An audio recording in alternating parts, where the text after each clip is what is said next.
السلام علیکم، میری آواز ٹھیک آ رہی ہے؟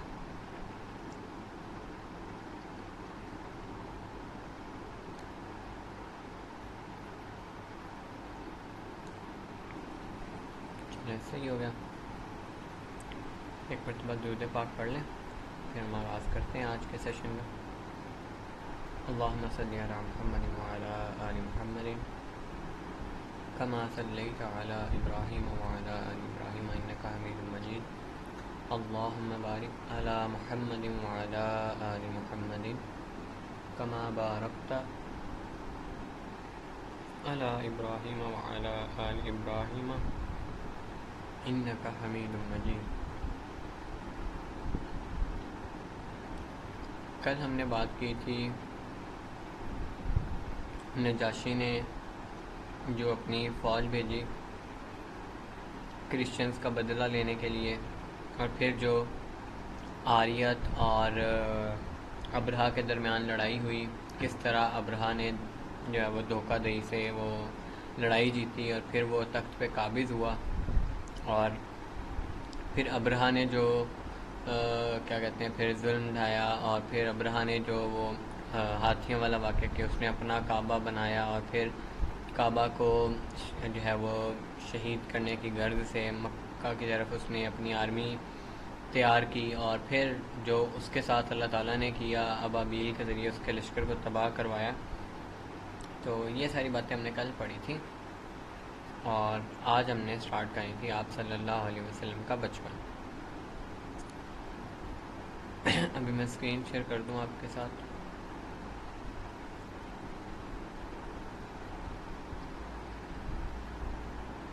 اوکے، سو اسکرین شیئر ہو رہی ہے جی. تو آپ صلی اللہ علیہ وسلم کو جو ابتدائی طور پہ مدر کی کیئر ملی وہ ام ایمن نے دی، جن کا اصل نیم جو ہے وہ بارکہ تھا. اور ام ایمن جو ہے یہ ایک حبشی خاتون تھیں جو کہ مکہ میں رہتی تھیں، اور بعد میں انہوں نے اسلام بھی قبول کیا ام ایمن رضی اللہ تعالیٰ عنہ نے. اور آپ صلی اللہ علیہ وسلم نے ان کی شادی جو ہے اپنے منہ بولے بیٹے جو اپنے جو غلام تھے زید بن حارثہ کے ساتھ کی. اب زید بن حارثہ کو آپ صلی اللہ علیہ وسلم نے فری کر دیا تھا، مطلب غلام تھے آپ تو انہیں آزاد کر دیا تھا، اور اس کے بعد جو ہے ام ایمن کی شادی کی تھی ان کے ساتھ. اور انہوں نے ہی آپ صلی اللہ علیہ وسلم کو ہی نرسنگ پرووائڈ کی تھی جو مدر کیئر ہوتی ہے. اب جو عرب کے قبیلے تھے ان کے ہاں یہ رواج تھا کہ وہ اپنے بچوں کو جو ہے دور دراز جو ہے وہ بھیجتے ہوتے تھے صحرا کے لوگوں کی طرف، تاکہ ان کی جو ہے نا وہ جو ایک تو ٹریڈیشنل ان کا جو ٹریڈیشن ہے نا وہ سٹرونگ ہو، یعنی ان کی جو اپنی روایات ہیں وہ بہتر طریقے سے وہ سیکھیں، وہ اپنی زبان کو بہتر طریقے سے سیکھیں. اور اس کے علاوہ کہ صحرا میں لائک جو انوائرمنٹ ہے وہ صاف ستھرا ہوتا ہے، اور وہاں پہ مطلب تھوڑی ہارشنس ہوتی ہے، تو اس لیے وہاں پہ بھیجا جاتا ہے تاکہ بچے جو ہے نا مضبوط، ان کی گروتھ مضبوط ہو، اور بچپن سے ہی جو ہے نا وہ ان کے اندر مضبوطی آئے ان کے کیریکٹر کے اندر. تو اس لیے وہ اپنے بچوں کو شہروں سے صحرا کی طرف بھیجتے ہوتے تھے، اور آپ صلی اللہ علیہ وسلم کے ساتھ بھی ایسے ہی ہوا. آپ صلی اللہ علیہ وسلم کی جو ابتدائی پرورش ہے وہ بنو سعد کے قبیلے میں ہوئی. حلیمہ سعدیہ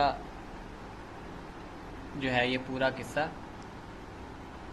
پوری سٹوری جو ہے وہ ہمیں سناتی ہیں کہ وہ اپنی دوستوں کے ساتھ مکہ کی طرف آئیں تاکہ وہ بچوں کو اپنے ساتھ لے جائیں ان کی پرورش اور ان کی جو ہے نا وہ تربیت وغیرہ کے لیے. تو اب یہ وہ کام تھا کہ جس کے لیے ان خواتین کو نا پیسے دیتے تھے عرب کے لوگ، جن کے بیٹے وہ لے کے جاتی ہوتی تھیں، وہ پھر جب بیٹے کو بعد میں واپس چھوڑنے آتی تھی تو عرب کے جو لوگ ہیں وہ پھر پیسے دیا کرتے تھے ان کو اس کام کے. تو بدو جو عورتیں ہیں وہ آیا کرتی تھیں اور اس طرح اپنے ساتھ بچوں کو لے جاتی. حلیمہ سعدیہ مکہ میں آئیں، اور اس سال جو ہے وہ بتاتی ہیں کہ قحط آلریڈی تھا اور وہ غریب تھے. اب وہ اور ان کی دوستیں مکہ کے گھروں میں گئیں بچے کی تلاش میں، تو اب وہ کہتی ہے کہ محمد صلی اللہ علیہ وسلم ہر میری دوست ہر خاتون کو یعنی پریزنٹ کیا گیا، وہ پریزنٹ کیے گئے انہیں، بٹ کسی نے بھی انہیں ایکسیپٹ نہیں کیا، کیونکہ وہ یتیم تھے اس ٹائم، اور وہ ساری یہ کہہ رہی تھی کہ اس میں مطلب کیا ہمیں بھلائی ملے گی، اور کون ہمیں جو ہے نا اس کے پیسے دے گا، اور مطلب یہ کہ تھوڑا ملے گا، اگر دیا بھی تو بہت تھوڑا ملے گا، تو اس لیے ہم یہ جو ہے نا بچہ نہیں لیں گی۔ تو انہوں نے جو ہے نا وہ نہیں ایکسیپٹ کیا آپ صلی اللہ علیہ وسلم کو، کیونکہ وہ حلیمہ سعدیہ کے مقدر میں تھا۔ تو اب حلیمہ سعدیہ کہتی ہیں کہ سارا دن گزر گیا، اب رات میں جو ہے نا میری جو ساری دوستیں تھیں ان سب کو ایک بچہ مل گیا، اور وہ لے کے جو ہے نا مطلب اپنے کیمپس میں چلی گئی، اور میرے پاس کوئی بچہ نہیں تھا، مطلب کوئی نہیں ملا مجھے کہ میں جس کو ساتھ لے کے جاتی۔ تو رات کے ٹائم میں نے اپنے شوہر سے کہا کہ میں صبح جا کے نا وہ بچے کو، محمد جس کا نیم ہے، اسے لے آؤں گی، ٹھیک ہے، کیونکہ ہمارے پاس تو کوئی بھی نہیں ہے نا، تو میں خالی ہاتھ تو واپس نہیں جانا چاہتی۔ تو حلیمہ سعدیہ کہتی ہیں کہ میرا شوہر مان گئے اس بات پہ۔ تو ہم اگلی صبح جو ہے گئے محمد صلی اللہ علیہ وسلم کی مدر کے پاس، آمنہ بنت وہب کے پاس، اور میں نے کہا کہ میں آپ کا بچہ جو ہے وہ لینا چاہتی ہوں۔ تو حلیمہ سعدیہ فرماتی ہیں کہ ایک رات پہلے ہی، مطلب جس رات محمد صلی اللہ علیہ وسلم کو وہ لے کے آئے ہیں، اس سے پچھلی رات یہ حال تھا کہ ہمیں نیند نہیں آئی تھی، کیونکہ ہمارے اونٹ نے دودھ نہیں دیا تھا، اور بھوک اور قحط اس کی وجہ سے مطلب ہم خود بھی بھوکے تھے، اور میرا بچہ بھی بھوکا تھا، کیونکہ اسے بھی ظاہری بات ہے جب ماں نے کچھ نہیں کھایا تو بچے کو وہ کیسے دودھ پلائے گی۔ تو ساری رات ان کا بچہ روتا رہا اور وہ جاگتے رہے، یہ مطلب پچھلی رات کی ان کی سچویشن تھی۔ تو حلیمہ سعدیہ فرماتی ہیں کہ جیسے ہی میں نے محمد صلی اللہ علیہ وسلم کو اٹھایا اور میں اپنے جو ہے وہ خیمے میں لے کے گئی، تو مطلب آٹومیٹکلی جو ہے نا میری باڈی نے ملک پروڈیوس کیا، اور جتنا محمد صلی اللہ علیہ وسلم کو مطلب دودھ چاہیے تھا، ان کی ضرورت تھی، وہ بھی سیٹسفائیڈ ہو گئے دودھ پی کے ماں کا، اور میرے بچے کے لیے بھی یعنی کہ دودھ موجود تھا بھی۔ تو مطلب میرے بچے نے بھی دودھ پیا اور محمد صلی اللہ علیہ وسلم نے بھی دودھ پیا، ٹھیک ہے، مطلب یہ اس رات پھر ہم سکون کی نیند سوئے، کیونکہ میرا بیٹا بھی سو گیا، اور کئی راتوں سے وہ سویا نہیں تھا بھوک کی وجہ سے۔ تو محمد صلی اللہ علیہ وسلم کے آنے کی مطلب برکت آتے ساتھ ہی نا ان کے گھر میں شروع ہو گئی۔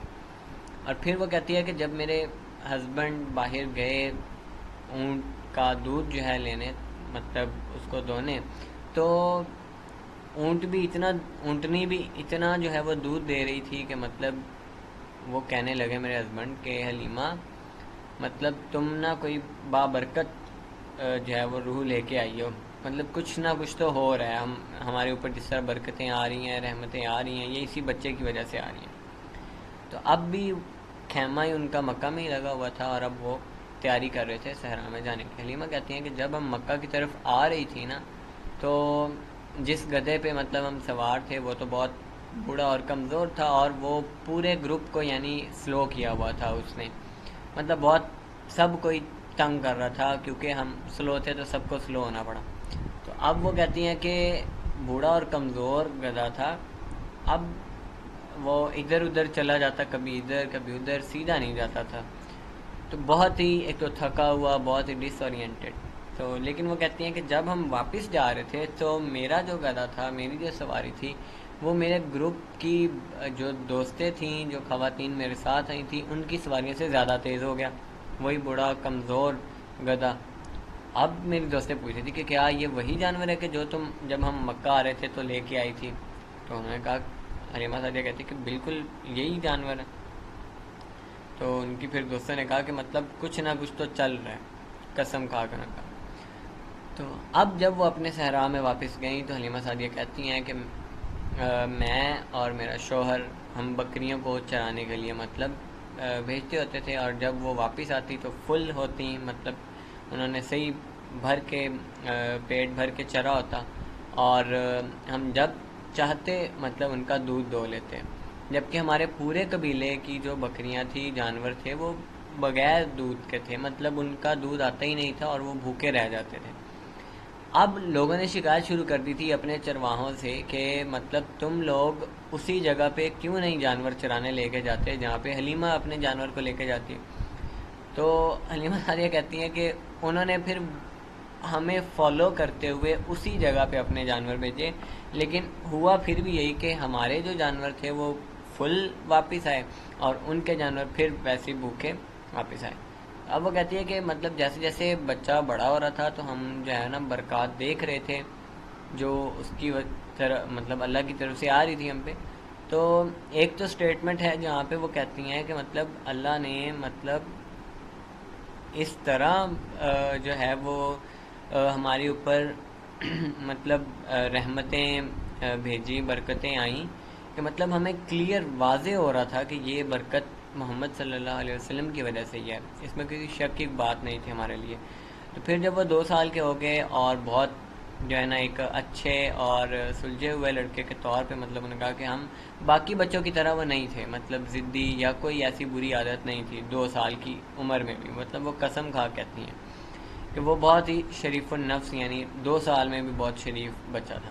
تو ہم جو ہے اسے اس کی مدر کے پاس لے گئے۔ اب جب 2 سال کا ہو جاتا تھا بچہ تو مطلب یہ ان کا اصول تھا کہ وہ ماں کے پاس، باپ کے پاس لے جاتے تھے بچہ۔ تو یہ اللہ تعالیٰ کی مطلب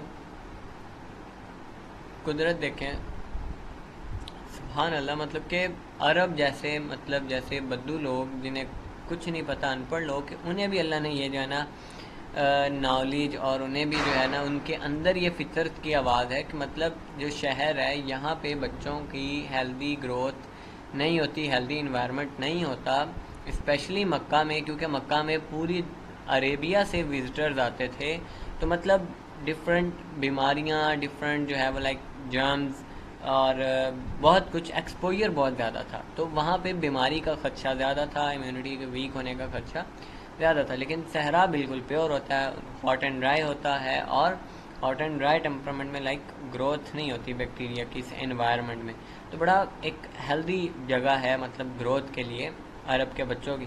تو اب وہ مکہ گئے اور آمنہ بنت وہب سے کہا کہ ہم ابھی محمد کو اپنے پاس رکھنا چاہتے ہیں۔ اب دیکھیں کہ لائک وہ اب کنونس کر رہے ہیں آمنہ بنت وہب کو کہ مطلب کہ یہ اس کے لیے اچھا نہیں ہے مکہ میں رہنا، اور یہ خطرناک ہو سکتا ہے اس کی صحت کے لیے، اور مطلب اس طرح کے سارے ایکسکیوزز بنا رہے ہیں حلیمہ سعدیہ اور ان کا شوہر نا۔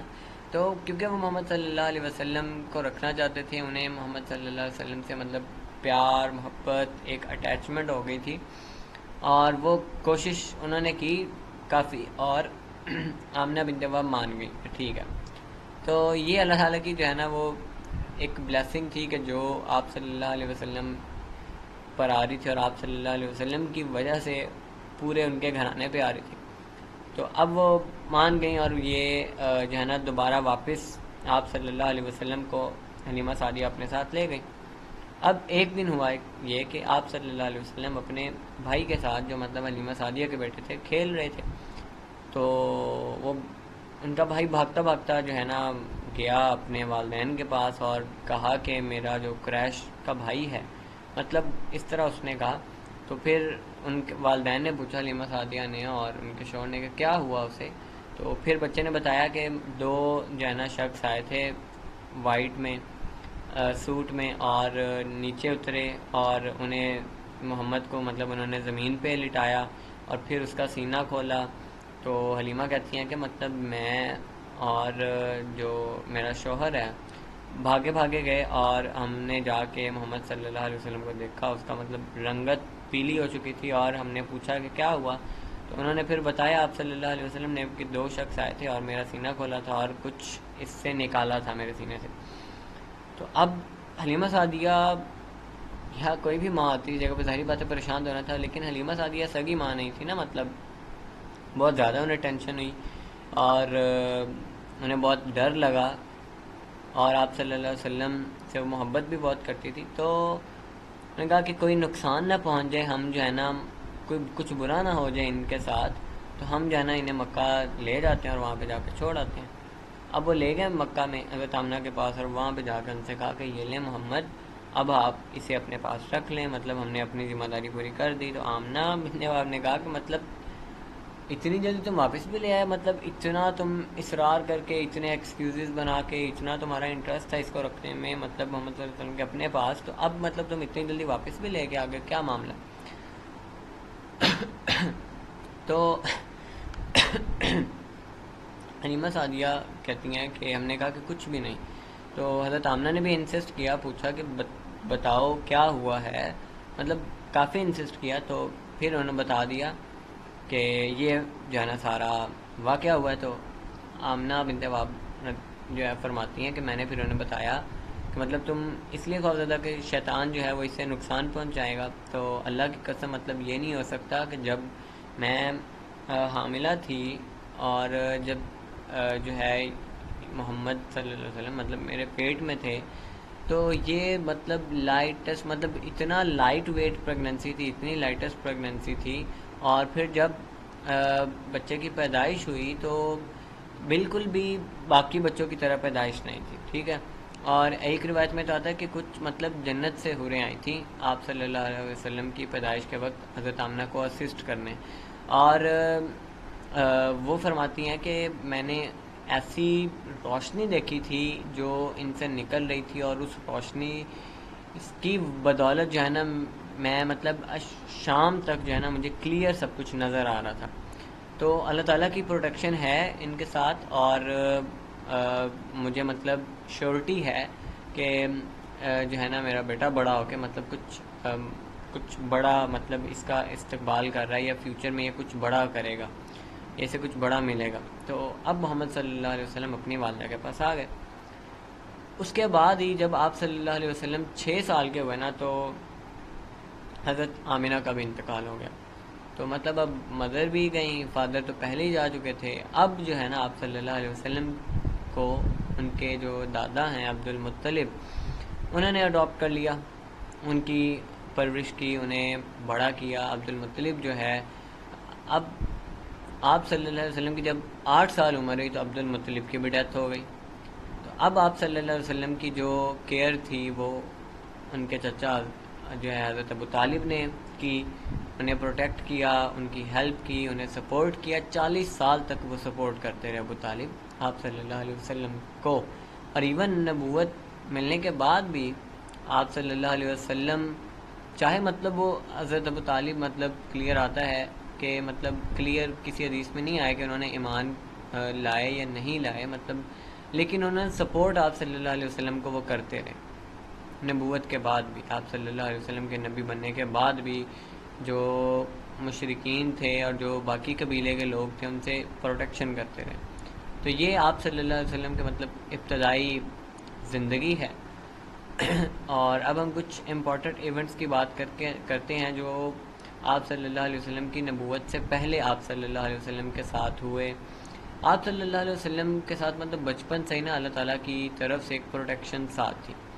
آپ صلی اللہ علیہ وسلم کوئی بھی گناہ مطلب نہیں کرتے ہوتے تھے جو نارمل تھے ان کے لوگوں کے درمیان, مطلب اتنے نارمل جیسے ہمارے معاشرے میں دیکھیں نا کوئی 3-4 بڑے نارمل گناہ, مطلب جو نارمل ہر شخص ہر گھر میں مطلب کوئی نہ کوئی وہ کرتا ہے.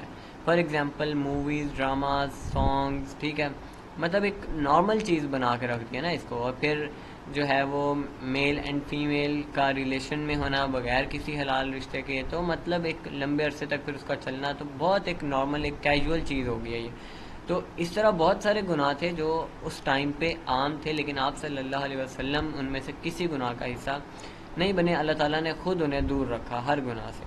اب آپ صلی اللہ علیہ وسلم خود ایک واقعہ بیان کرتے ہیں کہ میں جب مطلب بکریوں کو چراتا ہوتا تھا, تو ایک دن میں نے اپنے دوست سے کہا کہ وہ جو میرے ساتھ بکریاں چراتا ہوتا تھا کہ آج جو ہے نا میں مکہ میں جانا چاہتا ہوں, یہ جو ایک پارٹی ہو رہی ہے نا مکہ میں وہ اٹینڈ کرنے, تو میرے مطلب ساتھی بھی اٹینڈ کر رہے ہیں تو میں بھی اٹینڈ کروں گا. تو اب آپ صلی اللہ علیہ وسلم اس ٹائم پہ مطلب ایک ینگ مین ہے, اور سب دوست ان کے جو ہے وہ پارٹیز اٹینڈ کرنے جا رہے ہیں, ان کی جو محفل ہیں وہ لینے جا رہے ہیں عرب کی. لیکن آپ صلی اللہ علیہ وسلم نہیں جاتے تھے. تو ایک دفعہ مطلب انہوں نے کہا کہ مطلب میں نے جانا ہے. تو ان کے فرینڈ سے انہوں نے کہا کہ تم جانا, میرے بھی بکری کے ریوڑ کا خیال رکھنا جب تک میں واپس آ جاؤں. تو وہ راضی ہو گئے ان کے دوست. اب آپ صلی اللہ علیہ وسلم جیسے ہی مکہ گئے اور وہاں پہ پہنچے جہاں پہ یہ پارٹی ہو رہی تھی, مطلب ان کے کانوں میں وہ ساؤنڈ اور وہ میوزک کی آواز پڑتے ساتھ ہی اللہ تعالیٰ کی طرف سے جو ہے نا ایسا مطلب معجزہ ہوا کہ وہ فوراً وہیں پہ سو گئے. ٹھیک ہے, مطلب ان کے کانوں میں اتنا وہ جیسے آتا ہے نا, مطلب جیسے وہی آتی ہے یا جیسے اصحاب کہف کا واقعہ آتا ہے کہ اللہ نے ان کے کانوں پہ ضرب لگائی, تو ایسے ہی آپ صلی اللہ علیہ وسلم فرماتے ہیں کہ میرے کانوں پہ ایک ضرب لگی اور میں سو گیا, اور جب میں اٹھا تو مطلب پارٹی واز اوور, سب کچھ ختم ہو چکا تھا. تو اب آپ صلی اللہ علیہ وسلم کہتے ہیں کہ اگلے دن بھی میں نے یہ فیصلہ کیا کہ میں پارٹی میں جاؤں گا. تو مکہ میں جو ہے وہ گیا سیم ارینجمنٹ کر کے پچھلی دفعہ کی طرح اپنے دوست کے ساتھ سیٹنگ کر کے.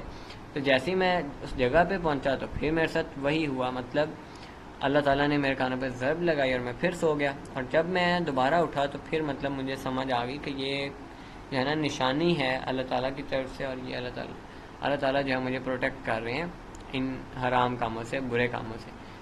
اور اسی طرح ایک ایگزامپل ہمیں ملتی ہے زید بن حارثہ سے. یہ روایت ہے کہ زید بن حارثہ جو آپ صلی اللہ علیہ وسلم کے غلام ہیں, وہ یہ کہتے ہیں کہ دو جو ہے نا بت تھے, اساف اور نائلہ. ٹھیک ہے, کہ جو مشرکین جن کی جو ہے نا وہ ان پر طواف کے دوران نا انہیں مطلب ٹچ کیا کرتے تھے, انہیں مقدس سمجھتے تھے.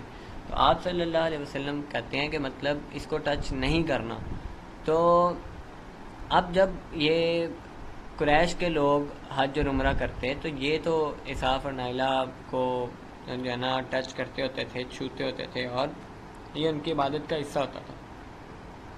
لیکن آپ صلی اللہ علیہ وسلم نے زید بن حارثہ کو کہا کہ ان کو نا مت چھونا, مطلب ان کو ہاتھ مت لگانا. تو اب آپ صلی اللہ علیہ وسلم کو کیسے پتا کہ انہیں ہاتھ نہیں لگانا؟ مطلب یہ ایک ان کی اندر کی آواز, ان کے اندر جو ہدایت جو ہر انسان کے اندر رکھی اللہ تعالیٰ نے, ایک نیچرل ڈس لائکنگ ٹورڈ ایول, یہ وہ آواز تھی کہ جس کی وجہ سے آپ ابھی اس ٹائم پہ حالانکہ نبی تو نہیں تھے لیکن پھر بھی کہہ رہے ہیں کہ ان بتوں کو نہیں چھونا, ان بتوں کو نہیں ہاتھ لگانا نا. تو یہ وہ ہدایت ہے جو اللہ تعالیٰ کی طرف سے آتی ہے. اور پھر اسی روایت میں آگے آتا ہے کہ جب ہم مطلب ایسے طواف کر رہے تھے تو میں نے اپنے آپ سے مطلب اپنے آپ سے ہی کہا کہ اگر میں ان کو چھوں, مطلب ان کو ٹچ کروں تو دیکھوں تو صحیح مطلب کیا ہوتا ہے.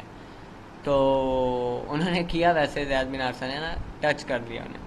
تو آپ صلی اللہ علیہ وسلم نے پھر پوچھا کہ کیا میں نے تمہیں منع نہیں کیا تھا؟ تو زید بن حارثہ کہتے ہیں کہ اللہ تعالیٰ نے مطلب اپنے نبی پہ, آپ صلی اللہ علیہ وسلم پہ یہ کرم, یہ رحمت تھی یا یہ ہدایت ان کی طرف سے کہ کبھی بھی آپ صلی اللہ علیہ وسلم بت کے سامنے نہیں کھڑے ہوئے, کبھی بھی اس کو ٹچ نہیں کیا, کبھی بھی جو ہے نا وہ اس کو اس کی عبادت نہیں کی. ٹھیک ہے, یہ اللہ تعالیٰ نے اپنے نبی کو نبوت سے پہلے بھی مطلب ایک شرف, ایک عزت, ایک اکرام, ایک وقار کی بلندی دی تھی.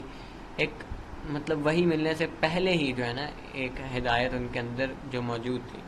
تو آپ صلی اللہ علیہ وسلم کسی بت کو سجدہ نہیں کرتے تھے, کسی کو چھوتے نہیں تھے مطلب مقدس سمجھ کے, اور ایک نیچرل ڈس لائکنگ تھی آپ صلی اللہ علیہ وسلم کی بتوں کی طرف. اور یہی وہ اپنی فیملی کو بھی کہتے تھے, زید بن حارثہ کو بھی کہا, پھر حضرت علی بن ابی طالب سے بھی کہا. اور حضرت علی بن ابی طالب کو بھی کرم اللہ وجہ الکریم کس لیے کہا جاتا ہے؟ اسی لیے کہ انہوں نے بھی کبھی بچپن سے ہی بتوں کو نہیں ایسے جیسے باقی عرب کے لوگ کرتے تھے, بتوں کی طرف وہ کبھی نہیں گئے, کبھی نہیں چھوا, کبھی نہیں جھکے, کبھی نہیں عبادت کی بتوں کی. اسی لیے حضرت علی بن ابی طالب کو جو ہے وہ کرم اللہ وجہ الکریم بھی کہا جاتا ہے کہ اللہ تعالیٰ کا ان پہ بھی کرم تھا. اور ہمیں سب کو پتہ ہے کہ حضرت علی بن ابی طالب جو ہے بچپن سے ہی آپ صلی اللہ علیہ وسلم کے پاس تھے, اور آپ صلی اللہ علیہ وسلم نے حضرت علی بن ابی طالب کو پالا پوسا تھا, ان کی تربیت کی تھی. اور اب اللہ تعالیٰ جو ہے وہ گائیڈ کر رہا تھا اپنے نبی کو کہ مطلب کسی کی بھی عبادت نہیں کرنی, اور ایسی مطلب عبادات کی طرف اللہ تعالیٰ آپ صلی اللہ علیہ وسلم کو گائیڈ کر رہے تھے کہ جو عام لوگ نہیں کرتے ہوتے تھے عبادت میں. جیسے مطلب قریش جو ہے نا حج کے دوران وہ نہیں پارٹیسپیٹ کرتے تھے عرفہ میں. ٹھیک ہے, مطلب حج کے وہ باقی سارے وہ جو مناسک ہے وہ پورے کرتے ہوتے تھے، طواف کرتے تھے اور پھر سعی کرتے ہوتے تھے صفا مروہ کے درمیان، اور پھر اس کے بعد عرفہ میں بھی جاتے ہوتے ہیں، مینا میں کیمپنگ ہوتی ہے. لیکن جو قریش کے لوگ تھے یہ نہیں جاتے تھے عرفہ میں، کیونکہ وہ کہتے تھے کہ یہ عرفہ جو ہے نا یہ حرم کی حدود سے باہر ہے، تو اس لیے جو ہے نا مطلب ادھر جانے کی ضرورت نہیں ہے. تو وہ یہ کہتے تھے کہ مطلب ہم حرم کے باشندے ہیں، ہم حرم کے باہر کیسے جا سکتے ہیں. تو یہ ان کی مطلب ایک لاجک تھی. لیکن آپ صلی اللہ علیہ وسلم جب مطلب حج کرتے ہوتے تھے تو وہ عرفہ جاتے ہوتے تھے. تو وہ یعنی کہ جو باقی لوگ تھے وہ عرفہ کے بارڈر پہ جا کے رک جاتے تھے، اور المطعم بن جبیر ان ایک دفعہ جو ہے نا اپنا اونٹ کھو بیٹھے اور اس کی تلاش میں مطلب گئے اور عرفہ تک جا پہنچے. اب عرفہ میں جب گئے تو وہاں پہ دیکھا کہ یہاں پہ تو محمد صلی اللہ علیہ وسلم ہے. تو المطعم نے کہا، المطعم نے، کہ یہ تو قریش کے لوگوں میں سے نہیں ہے، مطلب یہ عرفہ میں کیا کر رہا ہے. تو اب انہیں تھوڑی پتا کہ اللہ تعالیٰ محمد صلی اللہ علیہ وسلم کو جو ہے نا فطرہ کی آواز سے گائیڈ کر رہے ہیں کہ عرفہ بھی جو ہے یہ بھی حج کا حصہ ہے. تو آپ صلی اللہ علیہ وسلم نے جو بکریاں چرائیں، اور حدیث میں آتا ہے کہ ہر نبی جو ہے وہ مطلب بکریاں چرانا اس کا پیشہ ہوتا تھا. تو اس کے پیچھے کیا حکمت ہے؟ آپ صلی اللہ علیہ وسلم کا پہلا پروفیشن یہی تھا، ٹھیک ہے. اور آپ صلی اللہ علیہ وسلم نے یہ فرمایا نا کہ اللہ تعالیٰ نے کوئی نبی ایسا نہیں بھیجا جس نے بکریاں نہ چرائی ہوں. تو صحابہ نے پوچھا کہ آپ نے بھی؟ تو آپ صلی اللہ علیہ وسلم نے فرمایا کہ جی ہاں میں بھی جو ہے نا مکہ کے لوگوں کی بکریاں چرایا کرتا تھا، اور اس کے بدلے مطلب وہ پیسے مجھے دیا کرتے تھے. تو ہر نبی جو ہے وہ بکریاں چراتا رہا ہے. اور اب اللہ تعالیٰ نے کوئی بھی کام اپنے نبیوں سے ایسے ہی تو نہیں لیا، ظاہری بات ہے اس کے پیچھے بہت بڑی حکمتیں ہیں. اب وہ حکمتیں ہم انشاءاللہ ایک ایک کر کے ڈسکس کرتے ہیں. سب سے جو پہلی کہہ لیں کہ حکمت ہے بکریوں کے چرانے کے پروفیشن میں، ایک شیفرڈ بننے کے پیچھے کیا حکمت ہے کہ ہر نبی کو اللہ تعالیٰ نے ایک شیفرڈ کے طور پہ بھیجا. سب سے پہلا کام ان سے مطلب پروفیشنل ان کا پروفیشن یہی تھا. تو اس کے اندر جو سب سے پہلا اور امپورٹنٹ لیسن ہے وہ یہ ہے کہ رسپانسبلٹی آتی ہے بکریاں چرانے سے. کیسے؟ کہ آپ صلی اللہ علیہ وسلم فرماتے ہیں کہ تم سب جو ہے نا چرواہے ہو، ٹھیک ہے، تم سب، اور تم میں سے ہر ایک رسپانسبل ہے اپنے ریوڑ کے لیے. اور اس کے بعد انہوں نے فرمایا آپ صلی اللہ علیہ وسلم نے کہ امام رسپانسبل ہے باقی مسلمانوں کے لیے جو اس کو سنتے ہیں، ان کے لیے، اس اپنے لوگوں کے لیے رسپانسبل ہے کون؟ امام. اور اس طرح ایک آدمی رسپانسبل ہے اپنے گھر والوں کے لیے، ایک وومن رسپانسبل ہے اپنے بچوں کے لیے، اپنے شوہر کے لیے. تو مطلب ہر ایک جو ہے نا رسپانسبل ہے. تو پہلا لیسن جو بکریاں چرانے سے مطلب یا شیفرڈ بننے سے ملتا ہے نا ہمیں، وہ رسپانسبلٹی ہے. مطلب آپ کو پتہ ہے کہ ایک جو شیفرڈ ہوتا ہے وہ کسی اور کے لیے کام کرتا ہے، وہ ریوڑ جو ہے کسی اور کا ہوتا ہے، اور کوئی اور ہی ہائر کرتا ہے بکریاں چرانے کے لیے مطلب کسی کو. تو مطلب ایک ہائر اتھارٹی کو کہ جس کا وہ ریوڑ ہوتا ہے اس کو رپورٹ کرنی ہوتی ہے نا مطلب ڈیلی کی، کہ صبح لے کے گئے واپس ویسے ہی پوری لا کے دیں، رات کو آنر کو جا کے بتایا اس ریوڑ کے آنر کو کہ مطلب میں لے آیا ہوں. مطلب ایسا تو نہیں کہہ سکتے نا کہ روزانہ ایک ایک بکری جو ہے نا وہ گم کر کے آ جائیں. تو آپ کا پھر مطلب جو آنر ہوگا اس ریوڑ کا وہ کیا کہے گا کہ مطلب وہ تو نہیں رکھے گا نا. تو یہ اتنا رسپانسبل بنا دیتے ہیں نا یہ پروفیشن کہ ہم اپنے اوپر کچھ بھی غلط ہو جائے اس کی رسپانسبلٹی ہم اپنے اوپر لیتے ہیں. چاہے اس میں بکری کی غلطی ہے، اب آپ کو پتہ ہے کہ بکری کون سا سمجھدار ہے، ٹھیک ہے، وہ تو ادھر ادھر کہیں بھی چلی جائیں، وہ ویک ہوتی ہیں، ان میں عقل نہیں ہوتی اتنی. تو مطلب بالکل اللہ تعالیٰ نے بیسک ان کو عقل دی ہے نا، مطلب کھانے پینے، اپنے نفع نقصان کی. انہیں تو نہیں پتہ کہ کس سمت جانا ہے کس سمت نہیں جانا رستے ہوگا. تو مطلب اگر بھیڑ کی بکری کی غلطی ہے تو اس میں اس کی غلطی نہیں، اس میں اس کو چرانے والے کی غلطی ہے. مطلب ہر طرح کا بلیم اپنے اوپر لینا یہ سکھاتا ہے مطلب یہ پروفیشن کہ میں رسپانسبل ہوں ہر ایک چیز کے لیے، چاہے کچھ برا ہو جائے، چاہے میری بکریوں گم ہو جائیں، چاہے میری بکریوں کی اپنی غلطی ہو، چاہے میری بکریوں کو کوئی آ کے جانور کھا لے، تو ہر ایک کیس میں غلطی ہم اپنے اوپر لیتے ہیں، کیونکہ اونر نے، جو ریوڑ کا اونر ہوتا ہے، اس نے تو ہم پہ ٹرسٹ کر کے اپنا ریوڑ ہمیں سپرد کیا ہوتا ہے. تو ہم اس کو یہ تو نہیں جا کہہ سکتے کہ یہ ایک بکری جو ہے نا میرے سے گم گئی، ٹھیک ہے. تو ہم اپنے آپ کو اکاؤنٹیبل ٹھہراتے ہیں، اور یہ ایک لیڈر کے لیے بہت امپورٹنٹ لیسن ہے کہ ہر چیز کا رسپانسیبل خود ہونا. اگر اس کے فالورز اس کی بات نہیں سن رہے، یہ لیڈر کی غلطی ہے. اگر اس کے فالورز عمل نہیں کر رہے تو یہ بھی لیڈر کی غلطی ہے، ٹھیک ہے. اگر اس کے فالورز جو ہے وہ اس طریقے سے اپنے لیڈر کی کو اہمیت نہیں دے رہے، تو یہ بھی کس کی غلطی ہے؟ لیڈر کی، ٹھیک ہے. تو ہر ایک کیس میں مطلب ایک اچھا لیڈر، اور اسلام کا یہ اصول ہے کہ ساری رسپانسبلٹی، ساری اکاؤنٹیبلٹی ہم اپنے اوپر خود لیتے ہیں. اگر بچے کہنا نہیں مان رہے تو اس میں قصور کس کا ہے؟ والدین کا ہے، ٹھیک ہے. اس میں بچوں کا قصور بھی ہے مطلب، لیکن والدین ایز اے لیڈر وہ بلیم نہیں ڈال سکتے کہ ہمارا تو قصور ہی نہیں ہے، بچے ہی ایسے بدتمیز ہیں. تو بچے بدتمیز ہیں، یہ بھی قصور کس کا ہے؟ والدین کا ہے، ٹھیک ہے. شوہر جو ہے وہ توجہ نہیں دیتا تو بیوی کا قصور ہے. شوہر جو ہے وہ مطلب بات نہیں سنتا، محبت نہیں کرتا، ٹائم نہیں دیتا، یہ کس کا قصور ہے؟ بیوی کا قصور ہے. اور بیوی آپ کی عزت نہیں کرتی، بیوی جو ہے وہ آپ کو جو ہے وہ سب کے سامنے تذلیل کرتی، آپ کے پیچھے، آپ کی پیٹھ پیچھے برائیاں کرتی آپ کی، یہ کس کا قصور ہے؟ آپ کا قصور ہے، ایک شوہر کا قصور ہے. تو ہر کیس میں ساری رسپانسبلٹی، ساری اکاؤنٹیبلٹی اپنے اوپر لینا، یہ اسلام میں لیڈرشپ کا پہلا بنیادی اصول ہے، ٹھیک ہے. کہ جو ہمیں مطلب ملتا ہے کہ لائک ایک شیفرڈ تو بڑے بہترین طریقے سے یہ سیکھتا ہے. دوسری چیز جو ہمیں شیفرڈ پروفیشن سے مطلب ملتی ہے سیکھنے کو، وہ صبر ہے. لائک آپ بکریوں کو چرانے کے لیے لے کے گئے ہیں، انہوں نے اپنا ٹائم لینا ہے، وہ سلو ہوتی ہیں، آپ کو ویٹ کرنا پڑے گا، آپ کو صبر کرنا پڑے گا. ہو سکتا ہے کہ وہ آپس میں لڑائی کریں بکریاں، ٹھیک ہے. ہو سکتا ہے کہ وہ ایک دوسرے کو مطلب کھیل کود میں اپنا ٹائم گزار دیں. آپ کو صبر کرنا ہے، آپ کو ان کے لیے ویٹ کرنا ہے. آپ نہیں انہیں کہہ سکتے نا کہ کم آن گائز فنش اپ.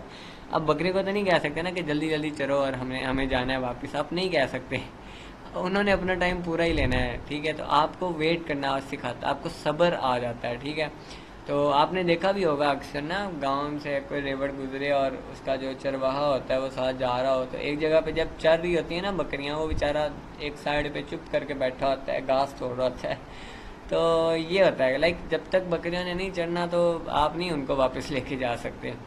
اور ہو سکتا ہے وہ لڑ پڑیں، کھیلیں آپس میں، تو آپ کو بس صبر کرنا ہوتا ہے. تو یہ صبر آپ کے اندر آ جاتا ہے. صبح سے لے کر رات تک آپ کی یہ پریکٹس ہوتی ہے، اور پھر ڈیلی بیسس پہ صبح سے وقت آپ جاتے ہیں سورج نکلنے سے پہلے، اور سورج غروب ہونے کے ٹائم آپ واپس آتے ہیں، اور ڈیلی کی یہ روٹین. اور پھر اینیملز کے ساتھ یہ روٹین، مطلب آپ کی ان کے ساتھ کوئی کمیونیکیشن بھی نہیں ہوتی، تو آپ کو بہت صبر کرنا پڑتا ہے. اور اسلام میں لیڈرشپ کا دوسرا اصول جو ہے نا وہ صبر ہے، کہ آپ کو ٹائم دینا ہوتا ہے اپنے فالوورز کو، اپنے بات سننے والوں کو، اپنے کمپینینز کو ٹائم دینا پڑتا ہے، رحمت دکھانی پڑتی ہے.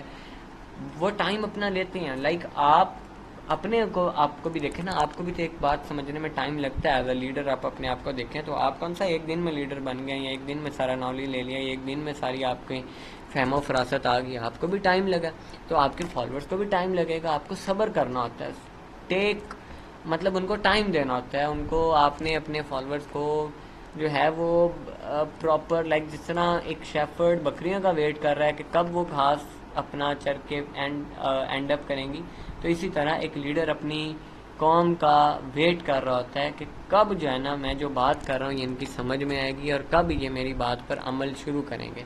تو یہ بہت زیادہ لائک آپ کے اندر نا صبر، یہ لیڈرشپ کا بنیادی تقاضا ہے صبر. آپ صبر کے بغیر اچھے لیڈر نہیں بن سکتے، ٹھیک ہے. آپ تو دوسرے دن ہی اپنا سارا سسٹم تباہ کر بیٹھیں گے اگر آپ میں صبر نہیں ہوگا. آپ کو سارے لوگ چھوڑ کے چلے جائیں گے. لوگوں کو اپنے ساتھ جوڑنے کے لیے صبر کرنا پڑتا ہے، ان کا ویٹ کرنا پڑتا ہے. تو اب آپ دیکھیں یہ ایسا پروفیشن ہے کہ موسیٰ علیہ السلام ایک عظیم نبی ہیں، ایک بڑے جلیل القدر نبی ہیں، اور ایک بہت غصے والے نبی ہیں. تو انہوں نے کتنے سال بکریاں چرائی ہیں؟ 10 سال. اتنا عرصہ کسی نبی نے نہیں چرائی. ان کو جن کا سب سے زیادہ غصہ اور جو سب سے زیادہ جو ہے نا وہ لائک اسٹرانگ، ایک فزیکلی کہہ لیں اسٹرانگ، تو بڑے غصے والے نبی تھے، تو 10 سال بکریاں چرائی ہیں. اور ان کے جو سسر تھے، مطلب ان کے فادر ان لا شعیب علیہ السلام، انہوں نے اپنی بیٹی کی شادی کے بدلے میں ان سے یہ کہا تھا کہ لائک تمہیں مطلب میرے لیے کام کرنا ہے 8 سال یا 10. تو کانٹریکٹ تو 8 سال کا تھا بکریاں چرانے کا حضرت موسیٰ کا حضرت شعیب کے ساتھ، لیکن حضرت شعیب نے کہا تھا کہ اگر تم 2 سال اور کر دو گے تو یعنی یہ تمہارا میرے اوپر احسان ہوگا. تو انبیاء جو ہیں، اب آیت میں قرآن پاک میں یہ کلیئر نہیں آیا کہ موسیٰ علیہ السلام نے 8 سال کام کیا یا 10 سال کام کیا. تو آپ صلی اللہ علیہ وسلم یہ جاننا چاہتے تھے کہ موسیٰ نے کتنا عرصہ پھر کام کیا. تو آپ صلی اللہ علیہ وسلم نے حضرت جبریل سے پوچھا، تو حضرت جبریل نے پھر اللہ تعالیٰ سے پوچھ کے بتایا کہ مطلب موسیٰ علیہ السلام نے انہوں نے یہ ورڈنگ سلیکٹ کی کہ انہوں نے کمپلیٹ اور پرفیکٹ ٹرم پہ ورک کیا، مطلب دوسرے لفظوں میں کہ 10 سال. کیونکہ ایک اللہ تعالیٰ کے جو نبی ہوتا ہے نا، وہ اپنی جاب کو بیسٹ طریقے سے پرفارم کرتا ہے. اسے پرفیکشن پسند ہوتی ہے ہر کام میں نا. تو کانٹریکٹ 8 سال کا تھا، لیکن انہوں نے 10 سال بکریاں چرائیں. تو موسیٰ علیہ السلام نے اپنی مطلب بیسٹ دیا، بہت ایک لمبے ٹائم سے گزرے، بٹ صبر کے ساتھ انہوں نے وہ 10 سال ویٹ کیا. ٹھیک ہے، اور اسی طرح انہوں نے اپنی قوم کے معاملے میں بھی پھر ویٹ کیا، وہ صبر انہوں نے کیا. اس طرح نوح علیہ السلام کی آپ مثال دیکھیں کہ 950 سال دعوت دیتے رہے، اور پھر بھی چند ایک لوگ، اور ان کا اپنا بیٹا نہیں آیا. اور حضرت نوح علیہ السلام کہتے ہیں نا کہ میں نے اپنے لوگوں کو دن رات حق کی دعوت دی، میں نے انہیں پبلکلی دعوت دی، میں نے انہیں خفیہ دعوت دی، ہر طریقہ آزما کے دیکھا، اور لیکن وہ میرا میسیج ریجیکٹ کر رہے ہیں. تو مطلب آپ امیجن کریں ایک ہی چیز کو بار بار کرنا، ایک ہی طرح لوگ، ایک ہی جنریشن، پھر اس سے نیکسٹ جنریشن، پھر اس سے نیکسٹ جنریشن کو ملنا، 950 سال تک ایک ہی کام ریپیٹڈلی کرنا، کتنا صبر کا کام ہے. تو یہ اللہ تعالیٰ اپنے انبیاء کو سکھاتا ہے، اور انبیاء کے تھرو امت کو سکھاتا ہے کہ لائک، کیونکہ انبیاء اپنی امت کے لیے کیا ہوتے ہیں؟ رول ماڈلز ہوتے ہیں نا. تو اور کیا مقصد ہوتا ہے انبیاء کی زندگی میں پریکٹیکل چیزوں کو دکھانے کا، تاکہ امت ان کو دیکھ کے ویسی وہ چیزیں کاپی کرے، ویسی فالو کرے. تو ہمیں بھی مطلب اسی طرح صبر کی تلقین کی گئی ہے کہ ہر معاملے میں صبر کے بغیر نہیں کچھ ہو سکتا. تیسرا جو لیسن ہے نا وہ پروٹیکشن ہے، کہ آپ کو پروٹیکٹ کرنا آ جاتا ہے. لائک ایک شیفرڈ ہے، وہ پورے ریوڑ کی پروٹیکشن کا ذمہ دار ہوتا ہے. مطلب بہت سارے خطرات ہوتے ہیں کہ جو اس ریوڑ کے اندر موجود بکریوں کو نہیں پتہ ہوتے. ٹھیک ہے، وہ تو نہیں دیکھ سکتی، ان میں بصیرت ہی نہیں ہے. مطلب بھیڑیے کا خطرہ، پھر باقی جانوروں کا خطرہ، پھر کسی بیماری کا خطرہ. تو ایک جو شیفرڈ ہوتا ہے، جو اپنی بکریوں کے لیے رسپانسیبل ہوتا ہے، وہ تو مطلب ہر چیز اس نے میک شور کرنی ہوتی ہے کہ کوئی بھی خطرہ میرے جو ریوڑ ہے اس کو نقصان نہ پہنچائے. تو اب انبیاء علیہ السلام بھی ایسی اللہ تعالیٰ کی طرف سے مطلب پوری قوم کی پروٹیکشن کے ذمہ دار ہوتے ہیں. مطلب ہر طرح کی پروٹیکشن ہمیں ہمارے نبی جو ہے وہ ہمیں پروٹیکشن پرووائڈ کر گئے ہیں، فزیکل، سائیکولوجیکل، اسپریچول، ہر طرح کی، انٹلیکچول، کہ ہر لحاظ سے ہمیں پروٹیکشن دی ہے ہمارے دین نے، ہمارے نبی صلی اللہ علیہ وسلم نے. اب آپ چیک کریں ایک واقعہ کہ مدینہ میں ایک رات کیا ہوا کہ بہت اونچی ایک نا آواز سنائی دی. تو کچھ صحابہ جو ہے نا فوراً سے اٹھے اور اپنے ہتھیار اٹھائے اور اپنے گھوڑے پہ بیٹھے، اور مطلب اس جس طرف سے ساؤنڈ آیا تھا اس کی طرف دوڑے کہ دیکھیں جا کے کیا ہوا ہے. تو جب وہ وہاں پہ گئے تو وہاں پہ پہلے سے رسول اللہ صلی اللہ علیہ وسلم موجود تھے، صحابہ سے بھی پہلے، اور آپ صلی اللہ علیہ وسلم انہیں کہتے ہیں لن تراؤ، کہ کوئی جو ہے نا وہ پریشانی والی بات نہیں ہے، ایوری تھنگ از فائن. تو مطلب آپ امیجن کریں کہ صحابہ خود اتنی تیزی سے بھاگ کے گئے ہیں گھوڑوں پہ، لیکن ان سے بھی پہلے آپ صلی اللہ علیہ وسلم پہنچ گئے ہیں. اتنے پرو ایکٹیو تھے آپ صلی اللہ علیہ وسلم اپنی قوم کی پروٹیکشن کے معاملے میں، اور فوراً جا کے انہوں نے صحابہ سے پہلے جا کے دیکھا کہ لائک ہر چیز اوکے ہے، اور پھر واپس ہے. تو آپ صلی اللہ علیہ وسلم اپنی قوم کو، اپنے صحابہ کو شیطان کے خطرات سے آگاہ کر گئے، ہر چیز بتا کے گئے. ایسا نہیں ہے کہ مطلب ہمیں ہمارے نبی نے کوئی چیز چھوڑی ہو بتانے میں، اگر معاذ اللہ ایسا ہوتا تو پھر تو نبی صلی اللہ علیہ وسلم نے مطلب اللہ تعالیٰ کی امانت میں خیانت کی نا، کہ اگر انہوں نے پورے کی پوری باتیں ہمیں نہیں پہنچائی تو اس کا مطلب ہے کہ انہوں نے اپنی ڈیوٹی صحیح پرفارم نہیں کی. تو ہمیں تو پتہ ہے کہ آپ اور قرآن نے خود اٹیسٹ کیا کہ اللہ تعالیٰ نے خود گواہی دی ہے کہ اے محمد مطلب تم نے اپنا کام کر دیا. اور آپ صلی اللہ علیہ وسلم نے آخری خطبے میں یہ اوت لیا بھی، پوچھا بھی. ٹھیک ہے، تو آپ صلی اللہ علیہ وسلم تو ہر چیز پرفیکٹلی ہمیں دے گئے. ٹھیک ہے، اب ہم پہ ہے کہ ہم اس کو فالو کرتے ہوئے ان رولز کو اپنے آپ کو پروٹیکٹ کرتے ہیں، یا ان رول سے دور جاتے ہوئے جو ہے وہ اپنے آپ کو خطرے میں ڈالتے ہیں. آپ صلی اللہ علیہ وسلم نے فیوچر کے متعلق قیامت تک کے معاملات سارے ہمیں بتا دیے کہ کیا کیا معاملہ ہوگا، کس کس طرح جو ہے نا وہ تم پہ اٹیک ہوگا، کون کون سے فتنے آئیں گے، ہر چیز وارن کر دی آپ صلی اللہ علیہ وسلم نے. تو یہی جو ہے وہ ایک شیفرڈ یہ سیکھتا ہے بکریوں چرانے سے، کہ مطلب اس کو نہیں پتا نا کہ بکریاں کہیں پہاڑ پہ چڑھ گئی ہیں، تو اب بکریوں کو کیا پتا کہ چرتی چرتی نیچے پہاڑ سے گر جائیں. ٹھیک ہے، یا پہاڑ کی دوسری سائڈ سے کچھ جانور حملہ کر دیں ان پہ، تو بکریوں کو نہیں پتا. یہ سارا کام بکریوں کے چرانے والے نے خود ہر ڈینجر کو آبزرو کرنا ہوتا ہے.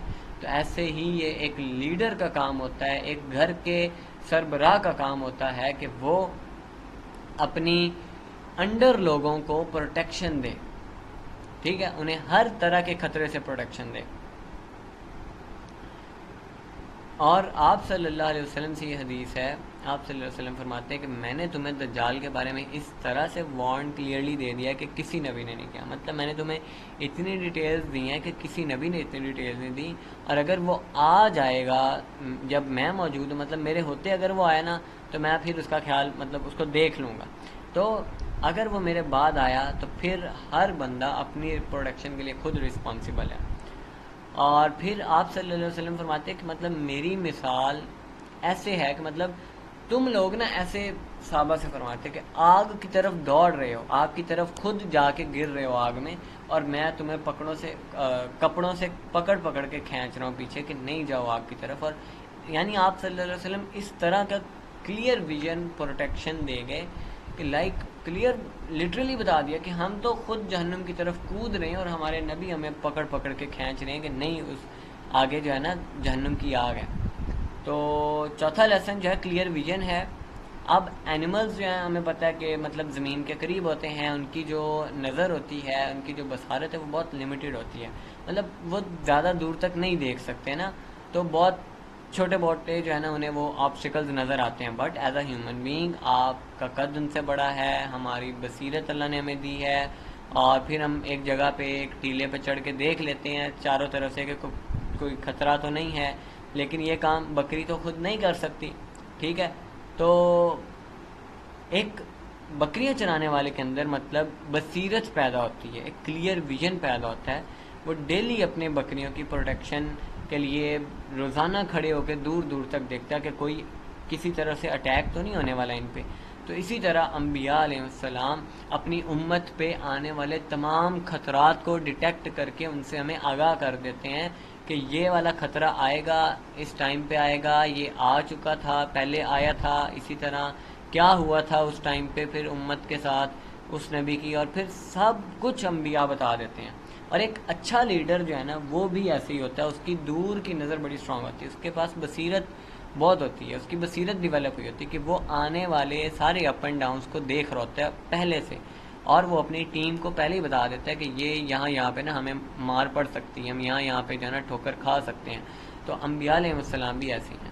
ٹھیک ہے، اب یہ پوری حدیث ہے کہ میری اور تمہاری مثال ایسے ہے کہ تم میں سے کوئی شخص جو ہے نا آگ کے بالکل ایسے ساتھ بیٹھا ہے، قریب بیٹھا ہے، کہ جب رات کے ٹائم آگ جلے گی تو کیا ہوگا، مطلب یہ جو بھی انسیکٹس ہوں گے اس انوائرمنٹ میں موجود، وہ آگ کی روشنی کیا کرے گی، ان انسیکٹس کو اٹریکٹ کرے گی. ٹھیک ہے، مطلب آپ رات ٹائم لیمپ لگا کے دیکھیں نا، مطلب جب اسپیشلی یہ گاؤں والے ایریاز میں نا رات کو روشنی میں کیڑے مکوڑے آ جاتے ہیں نا، اٹریکٹ کرتی ہے لائٹ انسیکٹس کو. تو اب وہ کیا کرتے ہیں جب آتے ہیں اس آگ کے پاس، تو انسیکٹس اس آگ سے کیا ہوتا ہے، جل جاتے ہیں. ٹھیک ہے، تو اسی طرح آپ صلی اللہ علیہ وسلم فرماتے ہیں کہ تمہیں جو چیز روشنی نظر آ رہی ہے نا، تمہیں جو چیز ایسے لگتا ہے کہ یہ ہمیں رستہ دکھائے گی اور یہ روشنی ہے، تو جب تم اس کے قریب مطلب جاؤ گے تو پتہ چلے گا یہ تو آگ تھی جہنم کی نا. تو آپ صلی اللہ علیہ وسلم فرماتے ہیں کہ مطلب میری اور تمہاری مثال ایسی ہے کہ تم بالکل آگ کے پاس کھڑے ہو اور تم اس میں گرنے ہی والے ہو، مطلب خود جمپ کرنے والے ہو. جیسے انسیکٹ خود لائٹ سے اٹریکٹ ہو کے خود آگ میں آ کے جل کے مر جاتا ہے نا، مطلب تم تو ریڈی ہو جمپ کرنے کے لیے جہنم میں تمہیں ایسے پکڑ پکڑ کے پیچھے کھینچ رہا ہوں تمہارے کپڑوں سے، مطلب تمہیں پورا ایسے گھسیٹ رہا ہوں تمہیں کہ تم نہ کودو اس آگ کی طرف. تو مطلب اتنی کلیئر حدیث ہے کہ آپ صلی اللہ علیہ وسلم کو وہ ویژن وہ اللہ تعالی نے دیا کہ وہ کلیئرلی دیکھ سکتے ہیں نا کہ کون سا عمل ہمیں آگ کی طرف لے کے جا رہا ہے اور ہم کیسے جو ہے نا وہ. اور یہ ایک حدیث بھی ہے کہ جب کچھ بھی نہیں بنا تھا نا، زمین اور یہ کچھ بھی کوئی کریچر نہیں، تو حضرت جبرائیل اور اللہ تعالیٰ کا مکالمہ ڈائلاگ ہے کہ حضرت جبرائیل نے جب جنت دیکھی نا تو اور جہنم دیکھی، تو جہنم دیکھ کے کہتے ہیں کہ ادھر کون آنا چاہے گا اللہ تعالیٰ، اور جنت دیکھ کے کہتے ہیں کہ ادھر کون نہیں آنا چاہے گا. پھر جب رستے دکھائے نا جنت کے اور جہنم کے، جنت کو ایسے سراؤنڈ کیا گیا مشکلات سے اور پرابلم سے اور بہت ٹف سچویشن سے، تو حضرت جبرائیل کہتے ہیں کہ یار اللہ اب ادھر کون آئے گا. اور جب جہنم کے سراؤنڈنگ دیکھی کتنی ایزی ہے، تو پھر حضرت جبرائیل کہتے ہیں کہ اے اللہ ادھر کون نہیں آئے گا. تو یہ ایسے ہے کہ جہنم کا راستہ تو بہت صاف آسان اور بڑا اٹریکٹ کرنے والا ہوتا ہے، اور جنت کا راستہ مشکل ہے، یہ بہادروں کا راستہ ہے، یہ اپنے ساتھ جنگ کرنے والوں کا راستہ ہے. تو ہمیں انبیاء سکھا کے گئے کہ ہم نے ہمیشہ جنگ والے راستے کو چوز کرنا ہے، ہم نے بہادروں والا راستہ، ہم نے مشکل راستہ چوز کرنا ہے. تو یہ جو ہے نا ایک رائی، ایک شیفرڈ، وہ ڈینجر کو دیکھتا ہے، ریئلائز کرتا ہے اور پھر وارننگ دیتا ہے، ٹھیک ہے، اپنے فلاک کو، اپنے ریوڑ کو. تو اسی طرح مطلب لائک ایک آپ کے سامنے ایک اندھا شخص آ رہا ہے اور اندھا شخص نہیں دیکھ سکتا کہ سامنے گڑھا کھودا ہوا ہے اور آپ کو وہ نظر آ رہا ہے، تو آپ فوراً سے چیخے چلائیں گے کہ یہ آگے جو ہے نا مطلب گڑھا آ رہا ہے، تم اس میں ایسے چلتے رہو گے تو گر کے مر جاؤ گے. مطلب تم فوراً طور پہ مطلب ہم جو ہے نا اسے اویئرنیس دیں گے، اسے جو ہے نا وہ فوری طور پہ اویئر کریں گے، ہم اونچا بول کے چیخ کے چلا کے اسے بتائیں گے کہ بی کیئرفل، ٹھیک ہے.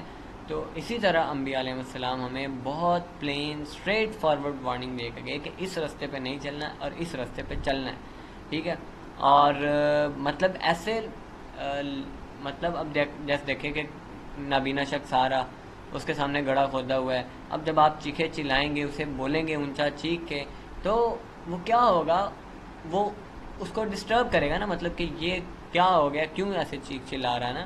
تو ایک حدیث میں آتا ہے کہ آپ صلی اللہ علیہ وسلم اکثر مسجد میں کھڑے ہو کے اتنا اونچا بولتے تھے کہ مسجد کے باہر تک لوگ، مارکیٹ والے لوگ جو ہے وہ ان کی آواز سنتے تھے، اور آپ صلی اللہ علیہ وسلم کہتے تھے کہ انذر تکم النار، انذر تکم النار، انذر تکم النار، کہ میں تمہیں جہنم کی آگ سے ڈراتا ہوں، میں تمہیں جہنم کی آگ سے ڈراتا ہوں، میں تمہیں جہنم کی آگ سے ڈراتا ہوں. وارننگ دیتے تھے آپ صلی اللہ علیہ وسلم.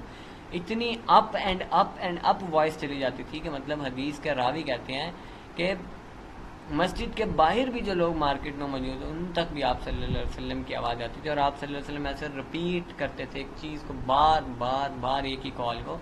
تو مطلب اتنا کلیئر انہیں جہنم کی آگ نظر آ رہی تھی کہ یہ اگر اس راستے پہ چل گئے تو پھر یہ گریں گے اس میں جا کے. تو یہ چیز جو ہے نا ہمیں ملتی ہے. باقی نیکسٹ لیسن جو ہے سمپلسٹی ہے، کہ ایک شیفرڈ بہت سمپل لائف گزارتا ہے، وہ اپنے ساتھ کوئی لگژری کا سامان نہیں لے کے جا سکتا. جب وہ ریوڑ کو چلانے جاتا ہے تو کیا ہوتا ہے، وہ اپنے ساتھ کوئی بوجھ نہیں لے کے جا سکتا، بہت سمپل، بس روٹی تھوڑی بہت اور خوراک، اور بس وہ یہ نہیں کر سکتا کہ وہ اپنے ساتھ بوریا بستر سب کچھ اٹھا کے چلتا پھرے، تو وہ اپنے چیزوں کو سنبھالے گا یا ریوڑ کو سنبھالے گا.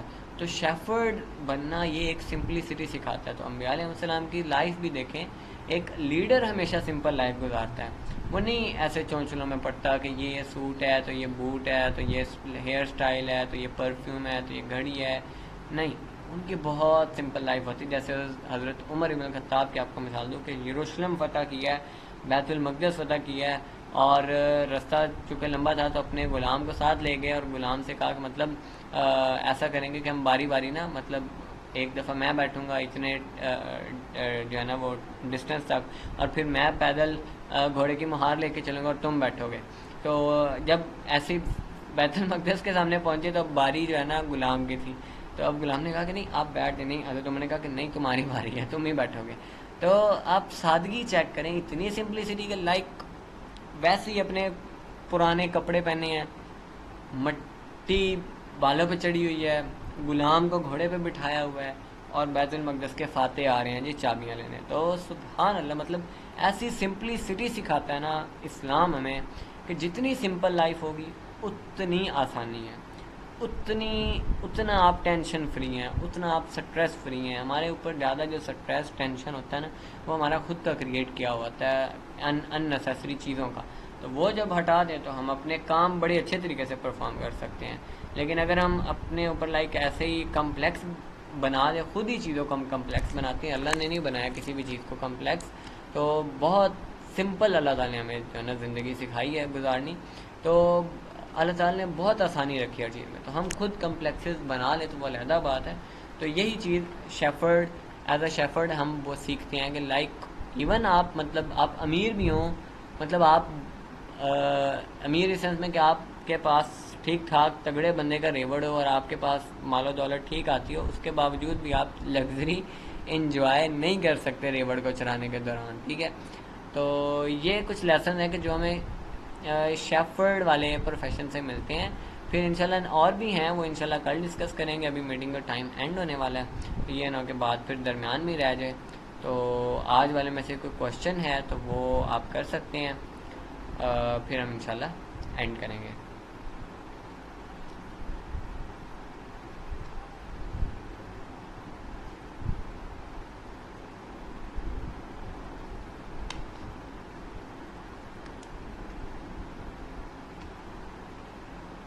چلیں ٹھیک ہے، پھر اللہ حافظ. انشاءاللہ ملتے ہیں نیکسٹ لیکچر میں. میں کوشچن باکس چیک کر لوں. جی جی کر سکتے ہیں بالکل.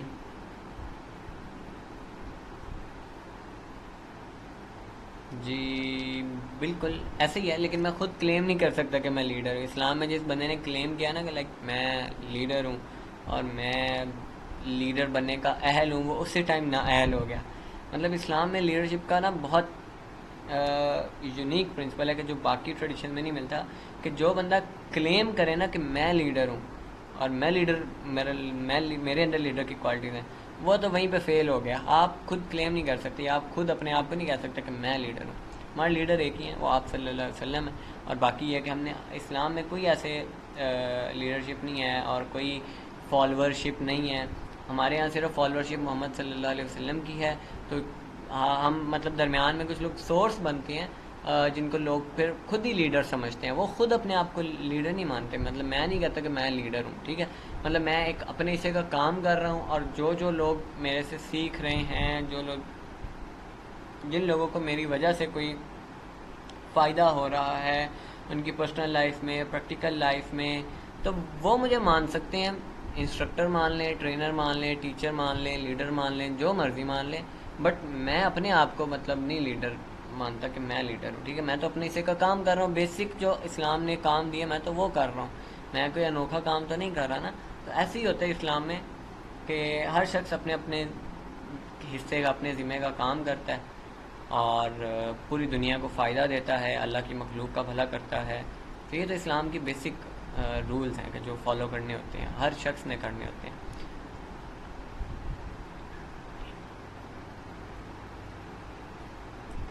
صحیح ہے، پھر چلیں اللہ حافظ. انشاءاللہ نیکسٹ سیشن میں ملتے ہیں. دعاؤں میں یاد رکھیے گا، اپنا خیال رکھیے گا. اللہ حافظ.